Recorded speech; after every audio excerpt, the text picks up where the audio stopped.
So today I'm joined by Stephen Tindall and Jan Nielsen from Catalent Pharma Solutions. And before beginning, I'd just like to say a few words.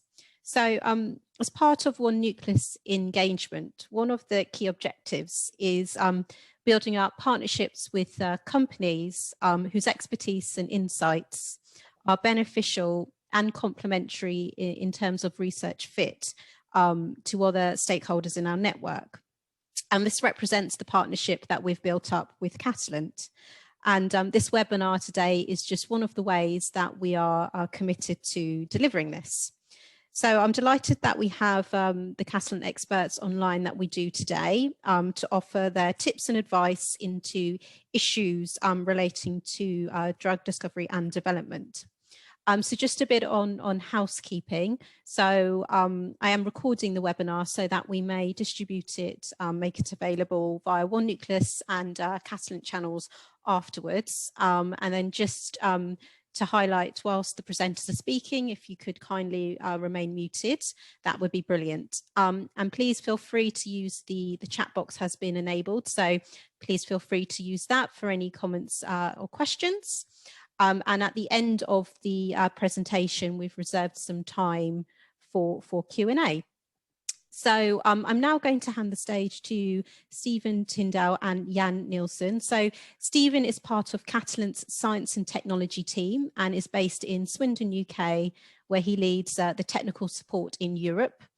He's worked at Catalent for over 30 years in multiple leadership positions. And Jan is a scientific advisor to Catalent and is based in Sweden. Has a significant industry background, majority of which is held at AstraZeneca across multiple roles and responsibilities. So with that, I'll go on mute and hand the stage to Stephen and Jan. Thank you very much. Okay, thank you, and hello from my home office near the Swindon facility in Catalent. Well, Jan and I, it's a great privilege to talk to you today. We want to address this from a point of view of tweaking out liabilities in a molecule and issues with making that into an oral drug product. So let's get started. First, the reason why you might pay attention to us from Catalent, of course, Catalent is famous for commercializing lots of drugs, but we have over 1,000 products in development at any one time. So our R&D team gets a lot of experience from handling a lot of molecules. And what we would like to do is to bring our expertise to the drug development process in order to help avoid some of the pitfalls. And by comparing data from molecules where there's not much data, advise on areas where we think this molecule might be going and whether that would be good or bad for drug development. And essentially to try and see if an existing commercial technology may be viable for development rather than developing something from scratch. So I like to just remind myself when I do this, when we're developing drug products, we tend to get buried in the weeds and we get focused on how to make a nice tablet. But the whole process here is taking a molecule and treating a patient who may be unwell. And we often talk about treating an indication as if that's the most important thing, but it's the fundamental biology that's important, what's going on inside the patient, what receptors we need to interact with, is the fundamental science. So whatever we do in transitioning that drug molecule to a product and treating that patient, we have to bear that in mind, which is part of our role. And maybe the best way to do that may be oral, maybe not. And that's where Jan and I are hoping to help. Early development is, we're talking right at the beginning of bringing expertise into this area to help people at the point where they start dosing into animals orally for the first time. So we're not helping with the disease targeting, we're not really helping with API development. We have some medicinal chemists in our organization who can help with the last step of crystallization and API, which can be problematic. We have polymorph screening, salt screening, of course, we can help with that as well. But where Jan and I start engaging with customers is when oral dosing is being considered and there are some issues to overcome. So Catalent doesn't manufacture any APIs, we don't have any vivarium, we don't hold any KCO2 cell lines, but this is at this point we start looking at data and helping with our comprehensive early development offering, help people understand the liabilities that are coming out of the data we have, how to mitigate those with either formulation or better understanding of the data. So we start this off as a data analysis, and eventually we're making dosage forms for use in a phase 1 human study. The process that we use for that is in our early development services is shown here in 5 steps. If you look at the bottom here, the 5 steps we think are important is picking the right candidate, of course, having that candidate in the right form, whether that be salt form or polymorphic form, choosing the right technology to overcome liabilities in the molecule that the medicinal chemist may have left, and then progressing to formulation, analytical development, GLP tox, dose escalation studies, and then into phase 1. And whether this is in humans or healthy volunteers or patients may color what phase 1 looks like. But this whole process starts with having no data and finishes with maybe proof of concept after phase 1. And Jan and I get engaged all the way through this process at various stages. Where we like to get involved is at the very, very beginning, so that we can provide advice about what's important, what tests need to be taken next. And this first step, this molecule screening, for example, is trying to come up with formulations that help with flatlining. If you dose in a mouse model and you don't get any oral exposure, then you're off to a bad start. So this is where we have some technologies to help with that. And then from then on, interpreting data, trying to establish what is unusual about this molecule and changing the plan to fit. Most of the time, people think about solubility as a major problem. Yes, there is a major problem. They think about enabling technologies, but there's a lot more complexity than that. And maybe we need to just be aware that when we start this whole process, we shouldn't be making too many definitions and allow the molecule to teach us what to do. I'm not going to talk about it now, but all the way through this process, we use PBPK modeling, DMPK modeling to guide us and to make sure that when solubility is a problem, that there's nothing else hiding in the wings that might be problematic for us later on. And Jan will talk more to that. So in order to make a formulation from an API, it's important to know your molecule. Once you've decided your molecule and whether it's going to be a salt form or a polymorphic form, this is really, really important. So I'm not underestimating the role that the medicinal chemist has. One thing I would say that, it's a discussion we've had over a few years is that the medicinal chemist might have the molecule for 5 years and the formulator gets 2 weeks to fix it.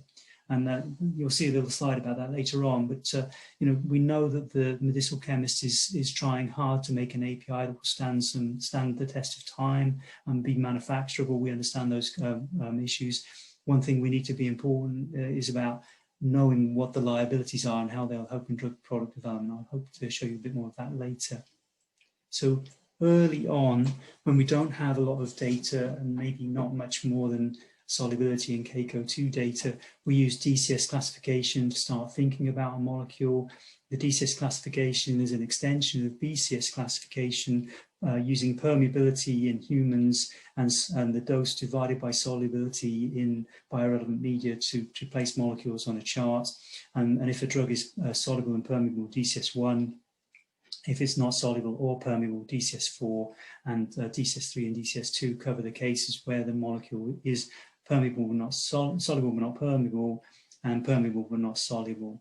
DCS further divides category 2 into 2 with the solubility limited absorbable dose because in DCS we're allowed for the drug to be dissolved and absorbed in the GI tract, and then more drug can be dissolved as it transits through the GI tract, and so you get more absorption than you might expect from like the BCS model.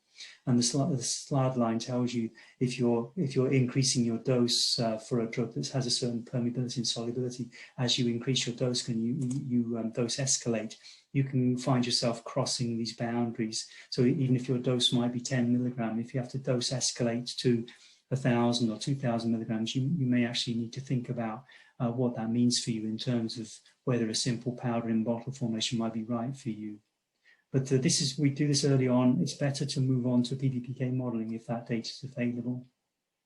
And so just to restate the point, there are a lot of poorly soluble molecules out there. People talk about dosing at 1,000 mg per kg and their molecule's safe. Well, that's not really true safety if the molecule never dissolved. So it's important to understand that as you dose escalate, if your drug's not in solution, you're not really proving anything to anybody. You're just excreting powdered drug out of the back end of whatever species you're in. So it's important to address this issue with for a poorly soluble molecule with the technologies that will fix that liability. So we do the characterization, we collect the physical chemical properties, we look at DCS classification, we maybe do some fit to make sure a drug is suitable in a given technology and a route of administration, some of the DMPK modeling early on, and we come up with a formulation strategy depending on the classification and whether conventional approaches or enabling technologies are the right thing to use.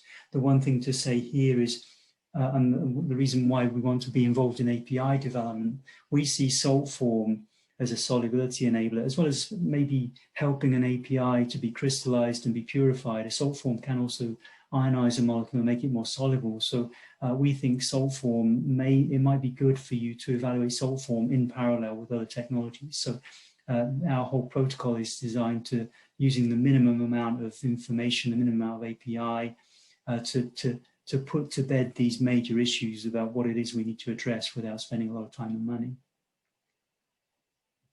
So this is the slide that talks to the conventional approach of developing an API and then developing a drug product afterwards. We have our Optiform API to do the salt and polymorph screening, but we find with a lot of small companies in particular, some emphasis on not spending a lot of time and money on finishing API development, particularly because if it's not easy to separate two polymorphic forms or not easy to finish that API development, this can be expensive and you may not have the funding that you need to be able to complete all that work.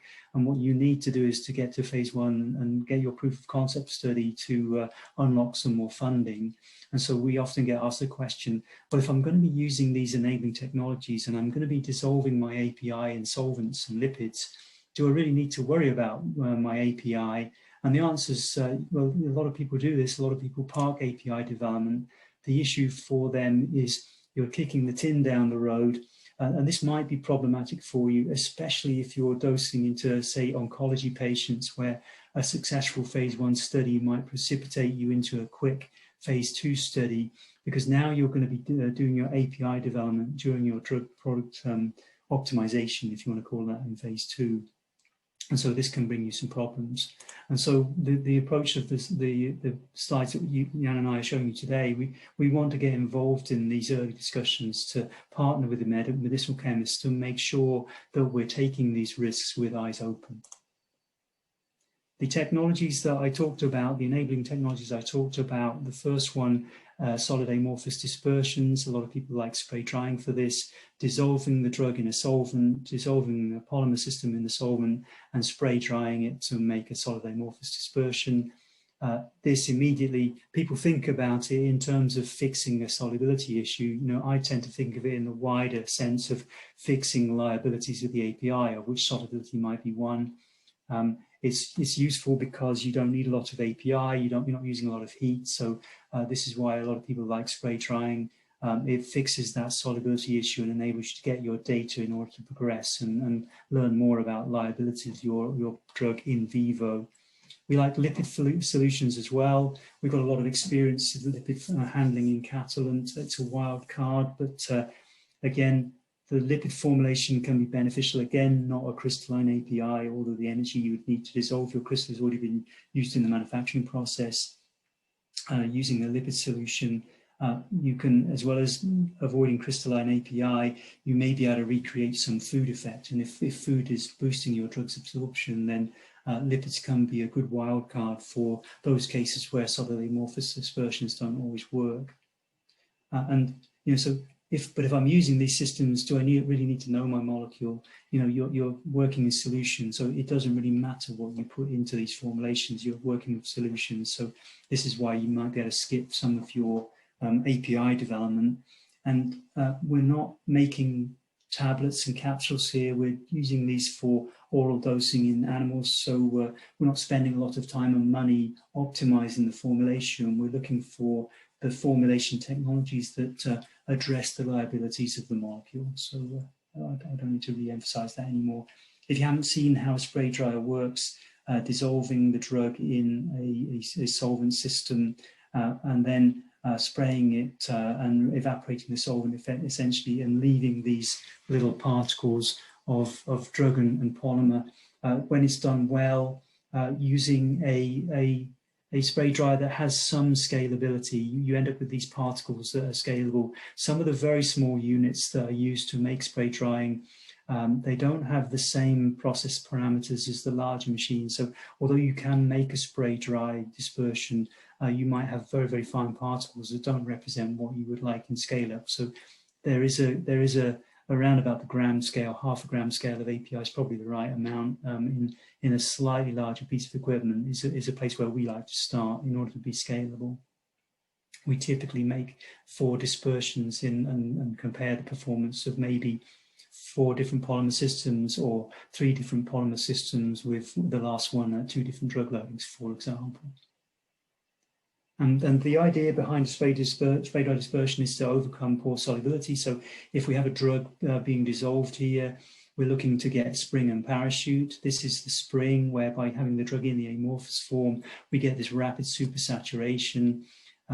If we dose that into a human, what we have to be aware of is it might dissolve in the stomach and then transit to the intestines. And if you have a free-base drug, you already might have some problems with dissolution. But just keeping it simple for now, supersaturation. And what we're looking for is the polymer, as well as keeping the drug in the amorphous phase, interferes with recrystallization and gives you this parachute effect. So overcoming your poor solubility problem by this double effect.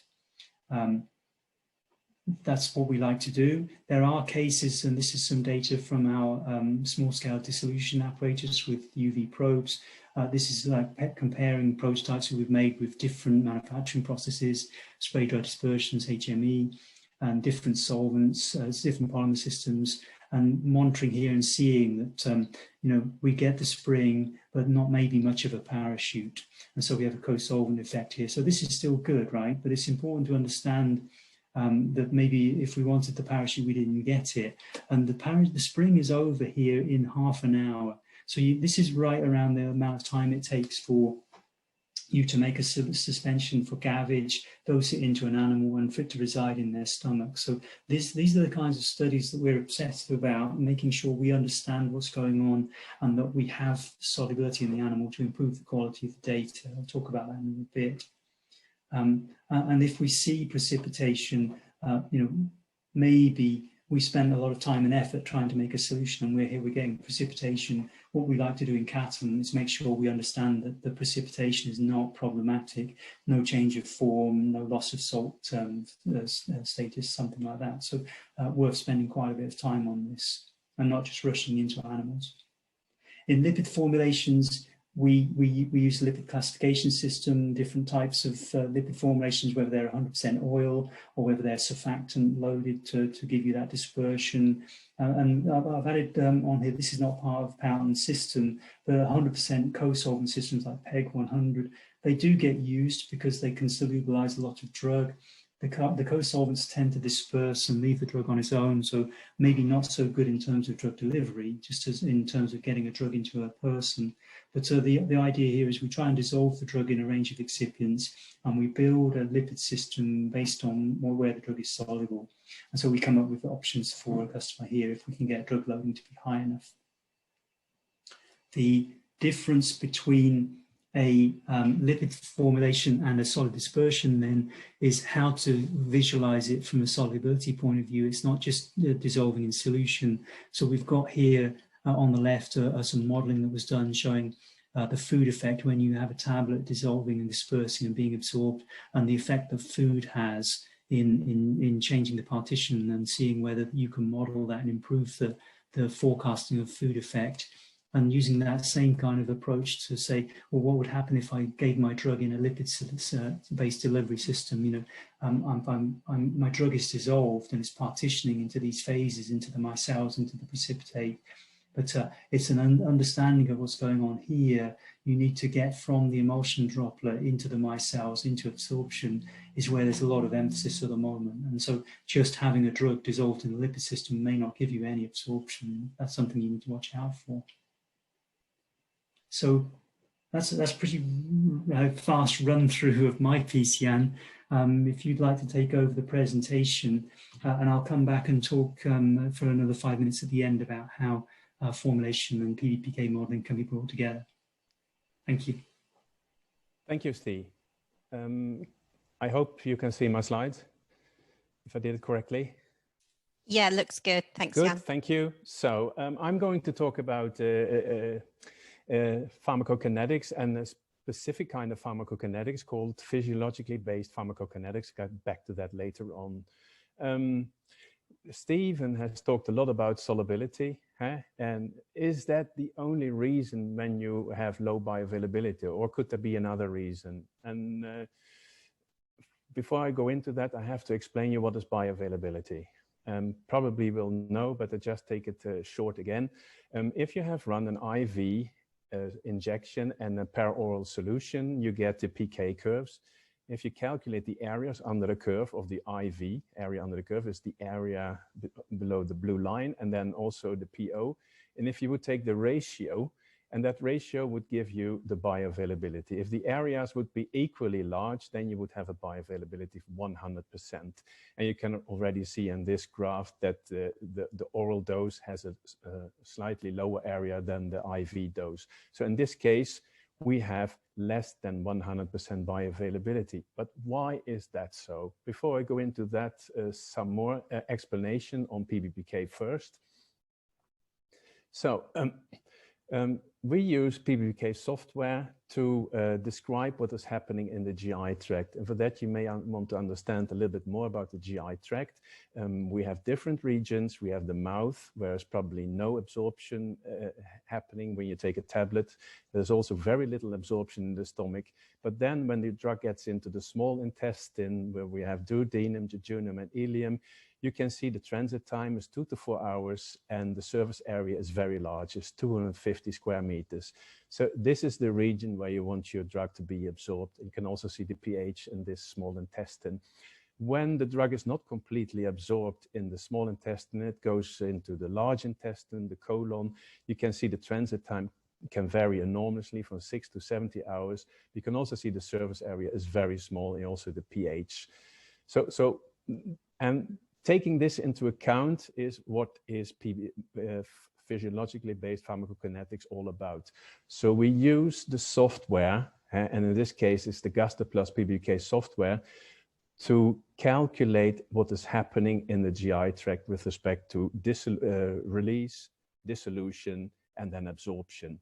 And the ACAT model in the GastroPlus software, which stands for Advanced Compartmental Absorption and Transit Model, has divided the GI tract in 9 different regions. You can see the stomach, duodenum, then 2 jejunum regions, 3 ileum regions, then cecum and the colon.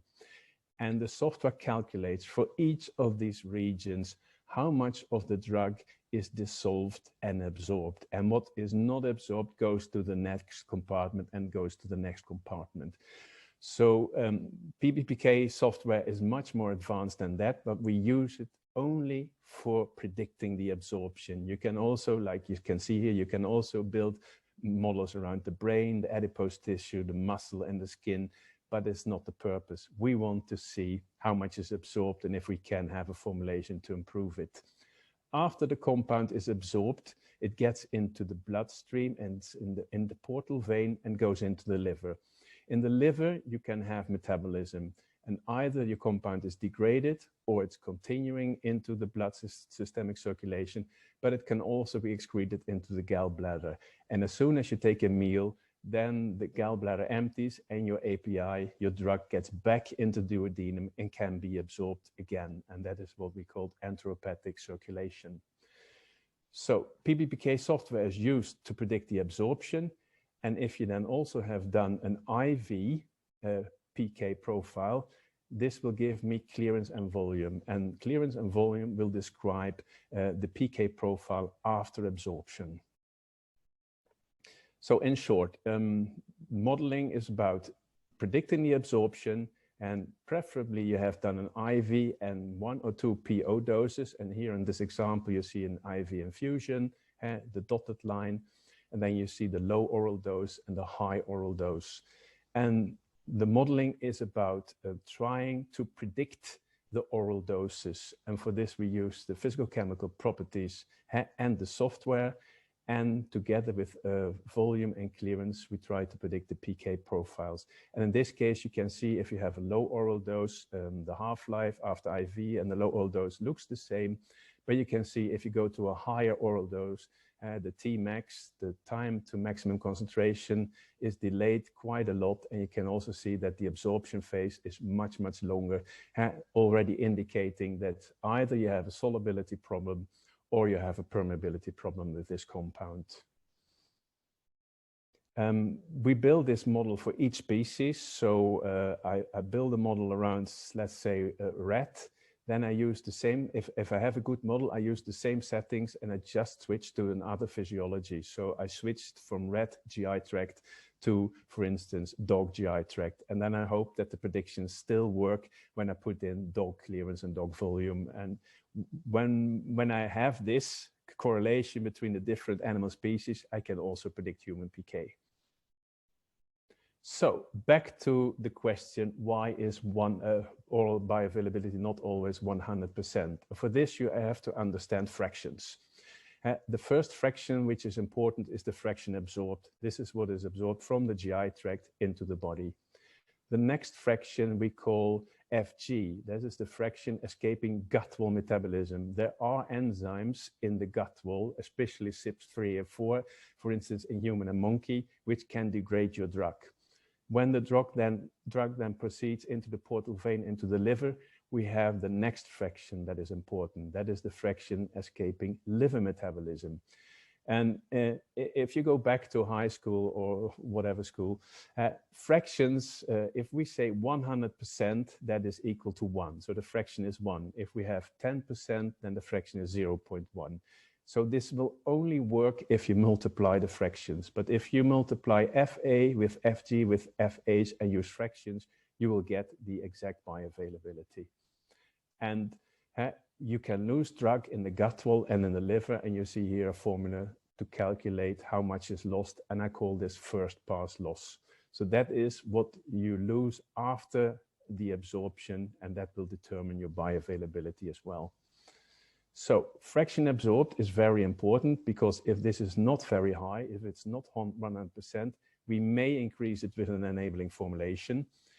But first pass loss is also very important, because this is intrinsic to the compound and we cannot fix that. That is what it is. And if that is very high, no formulation in the world will help you to get a good bioavailability. And I will show you in an example.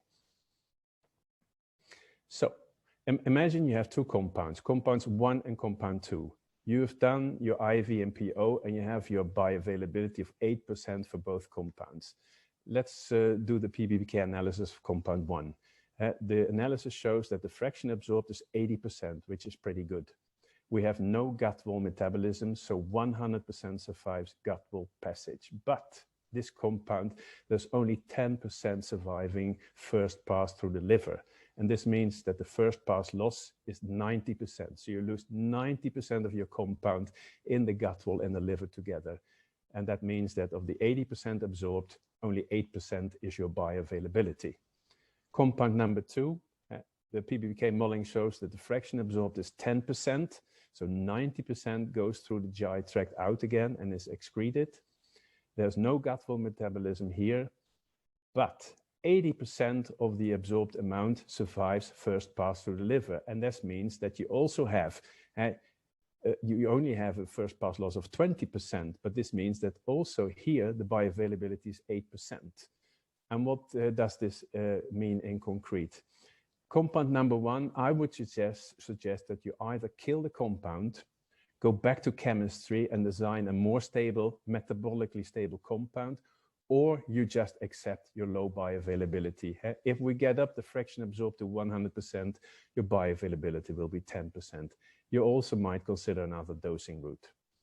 Compound number two, here we suggest that you should invest in formulation development. Your bioavailability could be, in theory, 80%. But again, here it's very important to understand if this low fraction absorbed is due to solubility issues. It could also be a very poor permeable compound, and then you can't do anything about it. So that's why this PBPK modeling is so important, that you really can find out what is the reason for your low bioavailability. Steve already introduced you to the DCS, which is based on the BCS. I'm going to introduce you to another classification system, which is called Biopharmaceutics Drug Disposition Classification System. I'm now showing the BCS, where you have low and high solubility on the x-axis and high and low permeability on the y-axis. And it happens to be that highly permeable compounds are extensively metabolized. And that is easy to understand, because if your compound has high permeability, it will easily access the hepatocytes, the liver cells, and get degraded.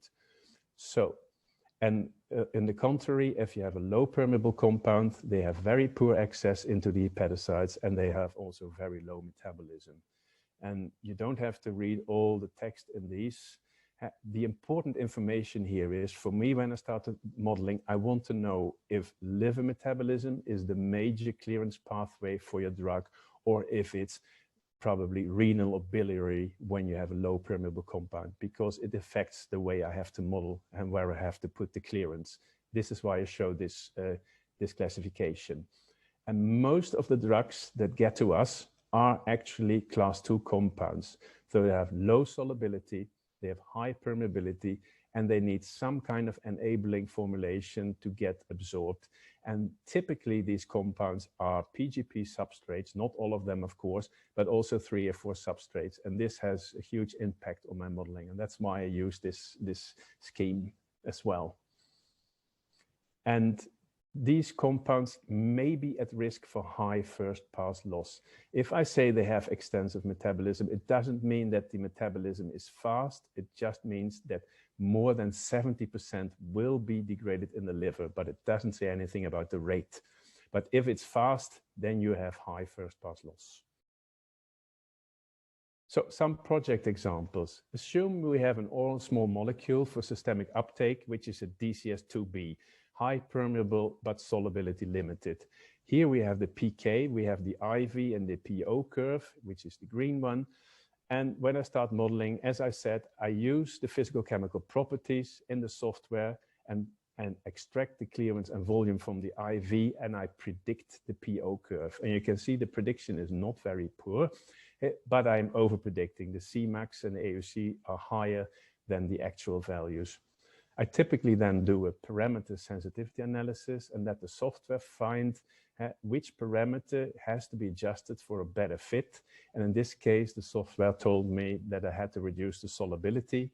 This is based on buffer solubility. Buffer solubility is probably not the same as gastrointestinal solubility. When I reduce the solubility, you can see I get a much, much better fit of the data. And then I can analyze this PK curve. And from the PBPK, it derived that the fraction absorbed is 51%. I see no indication of gut wall metabolism. And from the IV, I have how much survives liver passage, which is only 50%. So 50% absorbed, about 50% survives liver passage. That means that your bioavailability is around 25%, more exactly 27. And this analysis shows that the fraction absorbed is low. It's not due to permeability, but it's due to a solubility issue.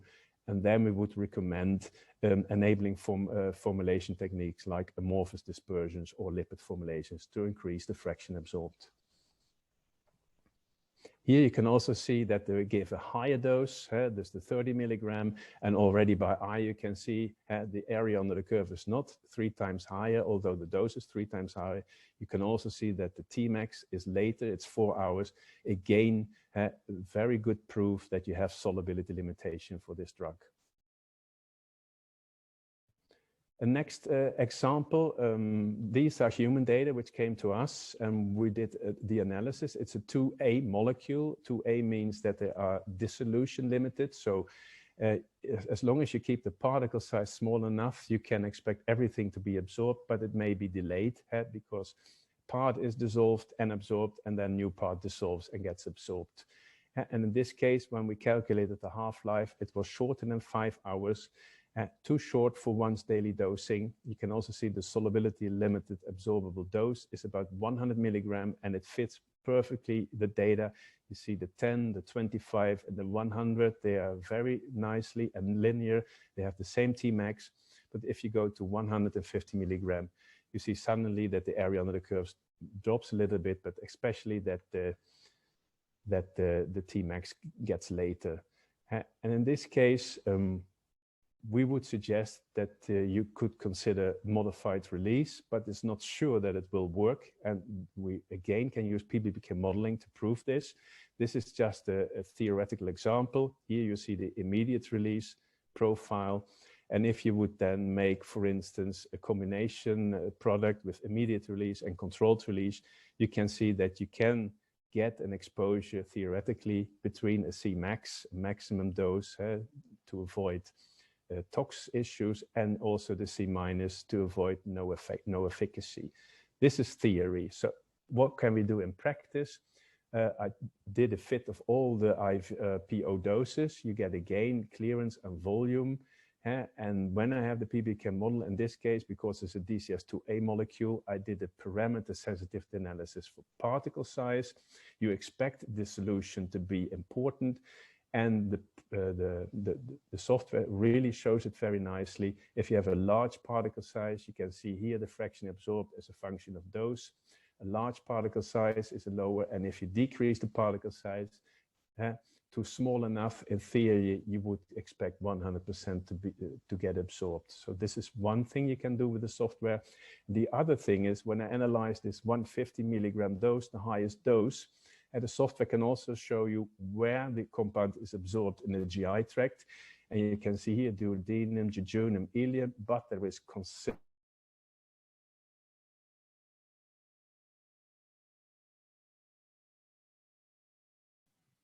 Oh, I think Jan's connection might have dropped there. Apologies about that. Stephen, is there any way you're able to take over and maybe go to the section you were going to do at the end? Absorption. Oh, he's back. Sorry, Jan, we lost you for a bit. I beg it. Well, I lost you. I'm not sure if anyone else did. Apologies. Okay, it says my internet connection is unstable. It says here. No problem. It's understandable. Okay. Yeah. Do I have to go back to a certain point? Can I continue? You can. It's fine to continue. We can always take any questions. Thank you. Yes. So once I have confirmed you have colonic uptake for a drug after immediate release, I can predict, for instance, zero order controlled release or first order controlled release, and just to avoid this Cmax or this C- too low. And we can, in theory, and then definitely then produce a product to test this in human. Back to some statistics of project compound. This is a compilation of compounds I've seen in 1 year's time at Catalent. And you can see BDDCS class 2, recall, BDDCS means high permeable compounds, extensive metabolism, low solubility, and those are typically at risks for high first pass loss in the liver. And of these 81% class 2 compounds, I did a pie chart, and you can see that 34%, 1/3 of the compounds didn't have high first pass loss. About 40% had intermediate first pass loss, which is somewhere between 30 and 70%. But 1 out of 4 compounds had high first pass loss, and just showing that it is very important for you to understand if you have first pass losses or not, if you want to improve your bioavailability. This is an example for pre-gastric. So let's assume you have high first pass loss.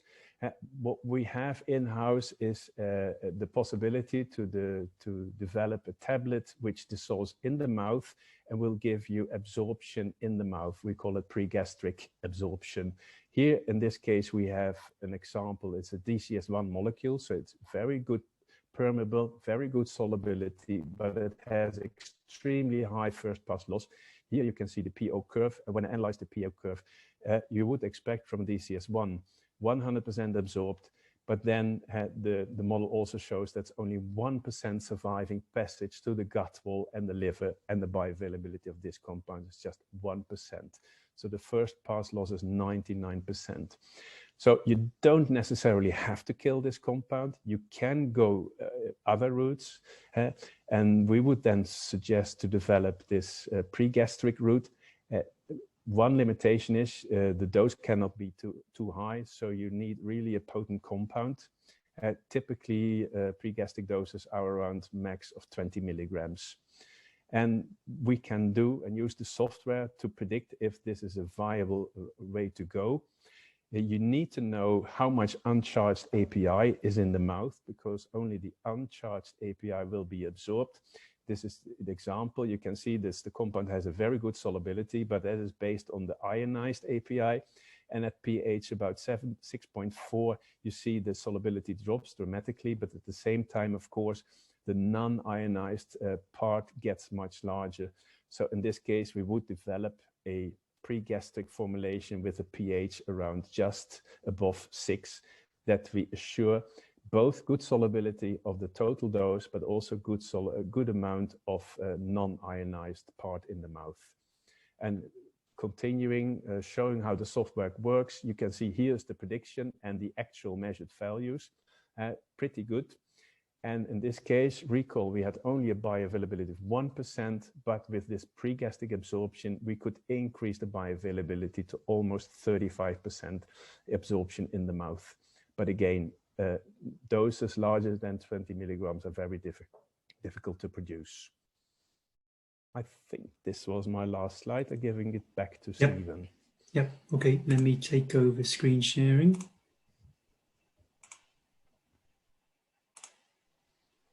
Okay, you should be seeing the train tracks. Jan, can you thumbs up that you can see it? That's all good. Yeah. Okay, great. So, okay, the screens have gone haywire here. So the picture on the right is perhaps one that you may be more familiar with in late stage development. You know, once you've decided your formulation, you're in phase 2, heading to phase 3, it's important that you're on the right track and you stay on the right track and you collect the information that you need to drive a commercial product. And on the left, where we're at in early development, I kind of like this picture. It shows train tracks, which to me implies that there are, you know, it's not a free-for-all. You can't just wander anywhere. There are some better choices. I think that's the point I was trying to make earlier within Catalent. We try to fix the liabilities of each molecule with commercially viable technologies. So that's why there are train tracks here. But we're in uncharted territory.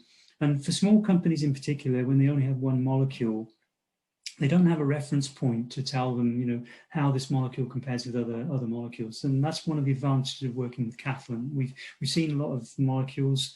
We didn't have time to get the data today, but when we're working in early development, we often see people coming to us and asking us to look at their data. And about a third of the time, the molecule's not ideally suited to what it's being used for. And about a third of the time as well, the data is just not very good.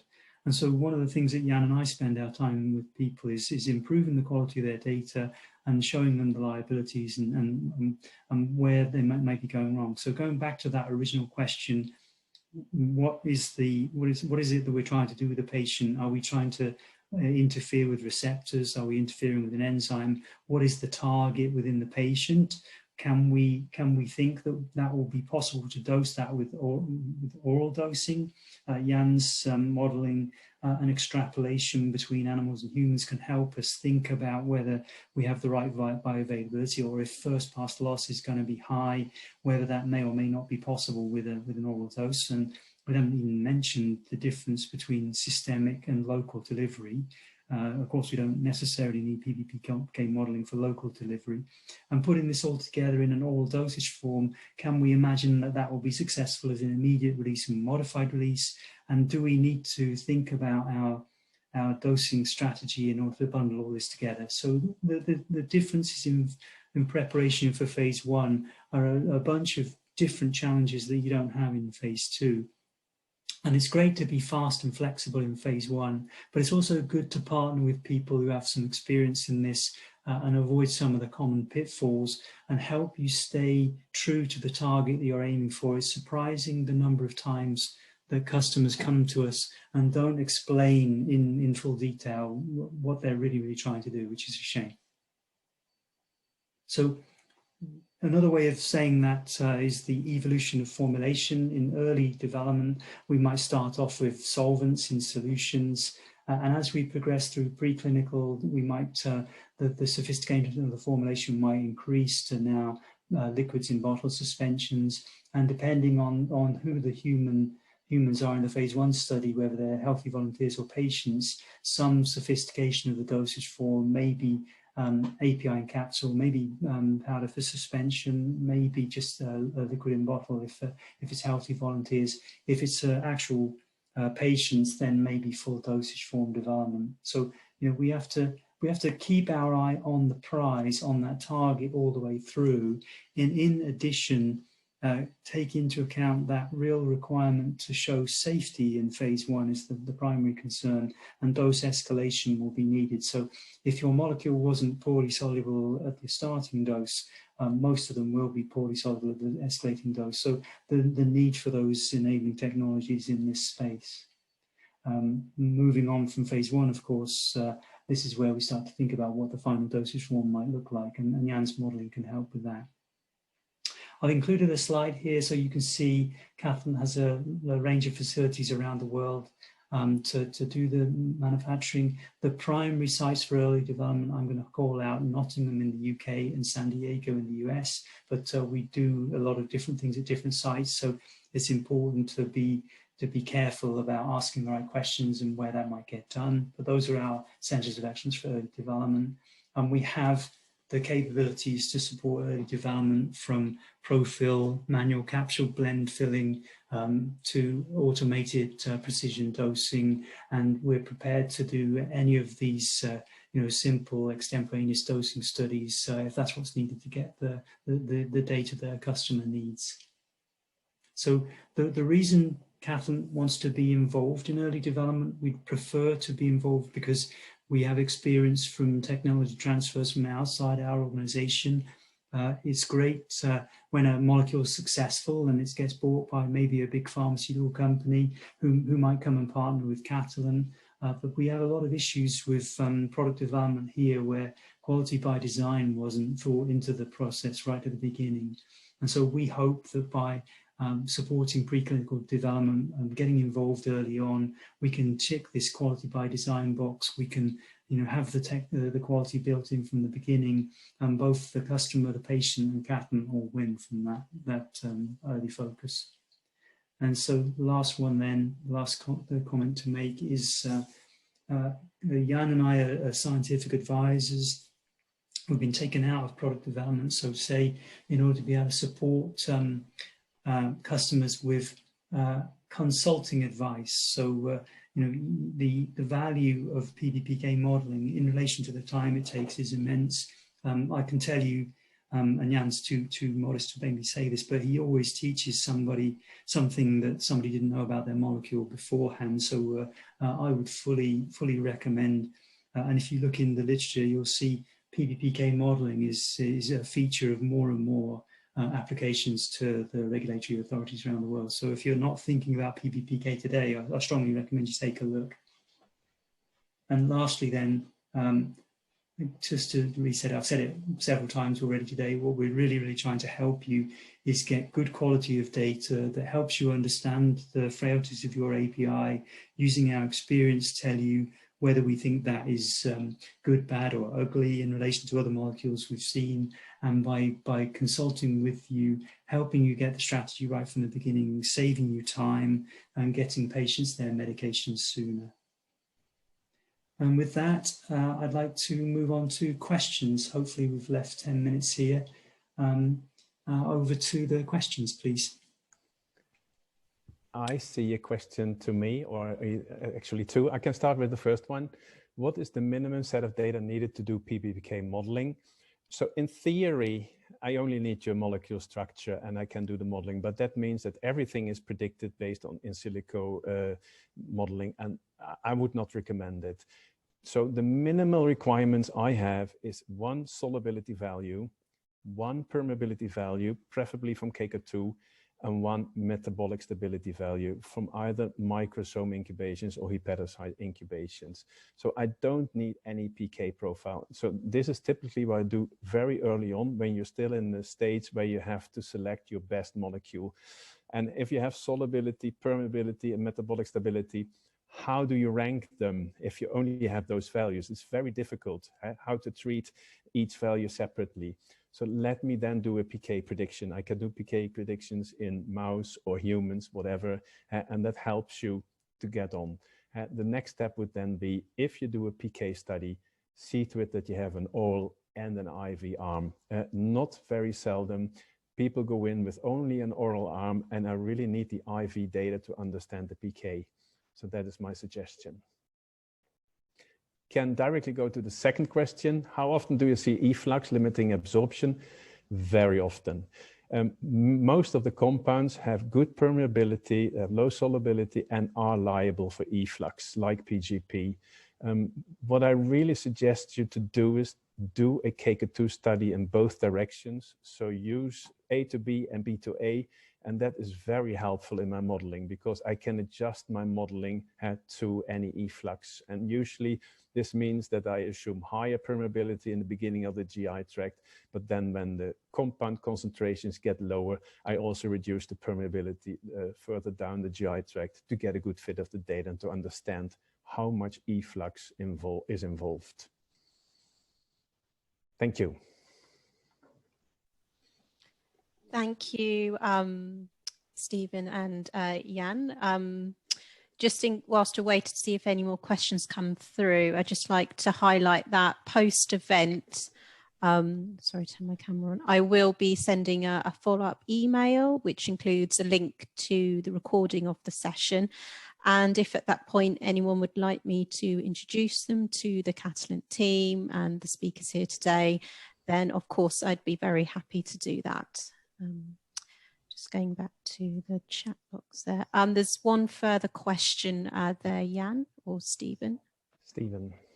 Oh, okay. So during the presentation, there's mention of both DCS and PBPK modeling.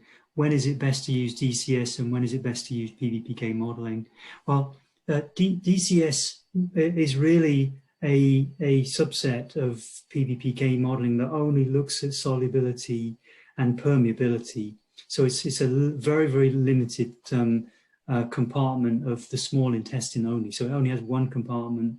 And so it's a very very estimation that's useful early on in very early discussions when there's limited data.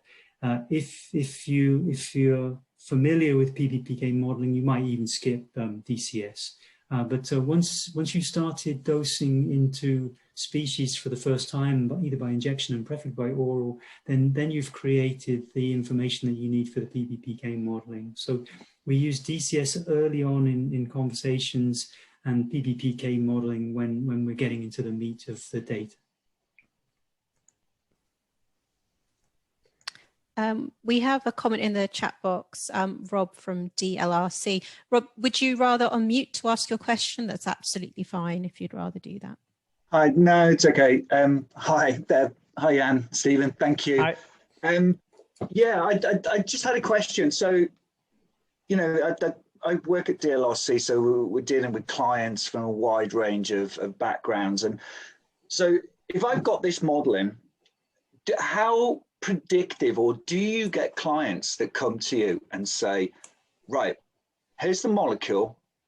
What we want to do is we want to test the actual biology, the platform, and the target. So what we're going to do is we want to put this in systemically and get it working, right? And see the biology. Now, if we give you that molecule, as you said, Jan, you just need a couple of basic features and you can come up with prediction. The more stuff you put in, the better prediction. So do you get clients that turn around and kind of say, right, can you give us a risk assessment? If we give you this molecule, what is the probability of you being able to solve this? Because, you know, this is what clients are trying to do, generate value. And if they can generate something that they know has got a positive outcome if it gets in, then they might come to you and say, how predictive and how confident are you that we can take that risk, that when we do come back and use this technology, we can resolve it, and we're not going to go down a route of, you know, 4 or 5 years of formulation development, etc. Sorry. You want to take that, Jan? Yeah, so I'm happy to chime in. Yeah, so I don't do a risk assessment. So like, okay, 50% chance that it will work or not, it will not work. We do just based on our experience. We know which molecules, we know which technologies probably will work, but we are never 100% sure. Even if they look very nice in vitro, the in vivo is the final test where we can confirm that it works. Some molecules are easier, but others could be very tricky. Yeah, I don't know why you want to. Yeah, I like so we don't help people with their biology, right? What we're doing is we're helping people understand whether the drug can be circulating around in the blood. If it needs to cross the blood-brain barrier, if it needs to interfere with a receptor, if it needs to stay on the receptor for 8 hours, we're not helping with that. Maybe the data can infer some of that. That's not our expertise. But where I would say there is a benefit to working with this, it's not expensive to do, right? It's data analysis. But I really like the thought experiment. I've said this before in presentations. Doing PBPK modeling kind of makes you go through a thought experiment, you know, and the parameter sensitivity analysis is another way of doing this, where it says to you, what are the critical things that you need to take care of in order to improve the process? Can you estimate that this will be successful in human? I wouldn't still be working if you could do that. I would have retired years ago and I wouldn't have to work anymore. So all I can say is it's a science-based approach. And the more you apply science, the more likely you are to have a good answer in the end. But it can be very, very difficult to predict that at the very, very beginning. Jan, yeah. Would you agree with that? I agree with that. Yeah. No, thank you. Thank you. I've done quite a lot of modeling, and it's always kind of that question that comes back to you. It's around, you know, what's your probability that this is going to work? And that's the thing with modeling, is that you don't actually know until you can actually verify or validate that data, which is kind of, you know, it's all about verification and validation. So, but yeah, thank you very much for that answer. There's a bunch of people who can never really answer that question. About a third of the customers we speak to who are never going to be able to answer that question because there's so much variability in their data. They put it into 3 dogs and they get a completely different result in each dog. Where we help is explain to them why that difference exists and help them move forward to get to that risk assessment, but by improving their data. Yeah, thank you. We're at 5 o'clock in the UK, at least. Yes, indeed. Yes. So that brings us to the end. I did want to say, if anybody would rather just use the raise hand function if they do have a question quickly they wanted to ask. I mean, I'm sure Jan and Stephen could could spare a few more moments. Happy to stay on if there are questions. I've got half an hour. Yeah. So I know that might be, rather than having to type it in, I can keep an eye out for any raise hand functions. So nothing's coming in through there. But yeah, just to reiterate, I will circulate a recording. I've already seen some people who wanted to join that couldn't, so no problem. Being in the digital world we are now, we know obviously the expectation is there is always a copy to disseminate afterwards. So yeah, just to say thank you very much to Stephen and Jan for the presentation and for tackling the questions. And yes, thank you. Thanks, Jonathan, for that comment. Indeed, very informative session. Thank you. And to the attendees for joining.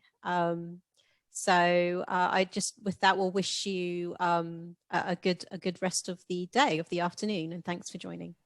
Thank you. Thank you.